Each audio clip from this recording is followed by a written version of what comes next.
Oke, Assalamualaikum warahmatullahi wabarakatuh. Senang sekali saya berjumpa kembali menghadapi teman-teman di pertemuan untuk pembahasan modul yang kelima di mata kuliah manajemen penyiaran.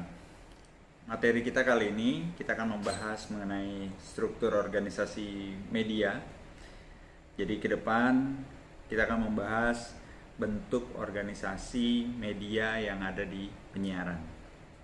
Saya sudah lampirkan bentuk PowerPoint-nya juga, jadi kalian bisa melihat dan mengikuti bersama berbarengan di video ini. Nah, jadi kita langsung aja bahwa jenis organisasi yang ada di industri media itu ada beberapa. Yang pertama adalah organisasi yang memproduksi konten. Jadi perusahaan ini fokus kepada pembuatan konten, dan kegiatan utama organisasi mereka adalah membuat konten. Nah, contohnya apa? Ada surat kabar, majalah, buku. Lalu di organisasi lain seperti kita temuin PR, iklan, bahkan yang sekarang lagi hit adalah misalnya sebagai desain konten grafis, di mana dia membuat konten-konten media promo khusus.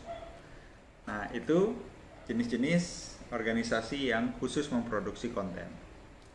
Ada juga seperti kalau di news, di televisi, TV One dikenal dan Metro TV dikenal adalah stasiun TV yang memproduksi konten berita. Begitu juga di stasiun TV edukasi misalnya. TV edukasi adalah stasiun TV yang memproduksi konten-konten pembelajaran, pendidikan. Ada juga yang berbasis platform rumah belajar yang dimiliki oleh Kementerian Pendidikan. Platform portal rumah belajar itu adalah konten pelajaran yang bisa diakses oleh guru maupun siswa. Berikutnya adalah organisasi pemasaran. Organisasi pemasaran, distribusi, dan pameran konten. Contohnya adalah seperti HBO, TV berjaringan, dan juga ini adalah pasar mendistribusikan konten yang dihasilkan oleh orang lain selain konten mereka sendiri. Kalau Netflix kan juga diproduksi, ada konten yang diproduksi oleh Netflix sendiri, tapi juga ada film-film yang diproduksi oleh pihak orang lain. Begitu juga sama HBO kan juga demikian. Berikutnya adalah organisasi transportasi konten. Apa nih? Adalah organisasi yang khusus untuk mendeliver sebagai jembatan pengiriman konten dari titik satu ke titik berikutnya.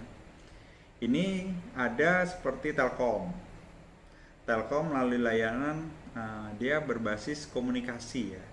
Dia menyampaikan pesan, ada yang berbaik telepon, menyampaikan frekuensi atau elektromagnetik, perubahan elektromagnetik menjadi suara.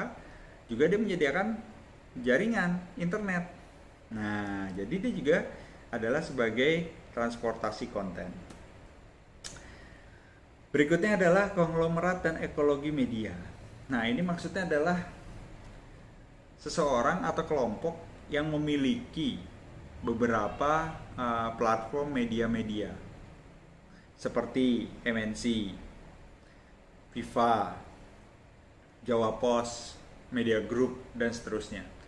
Itu dikuasai oleh satu atau sekelompok orang yang memiliki beberapa media di bawahnya. Contoh MNC, selain TV aja dia punya beberapa. Radio dia punya beberapa.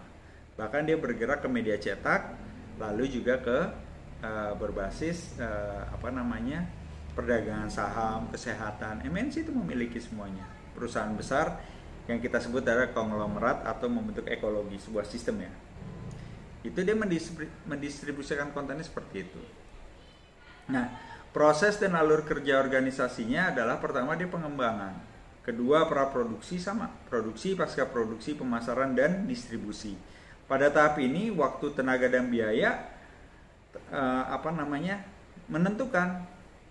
Terlebih kalau itu waktu, biaya, dan tenaga adalah tentunya bergeser di era digital saat ini. Digital saat ini lebih kepada waktu, skill, jaringan, dan hanya terbatas dengan SDM.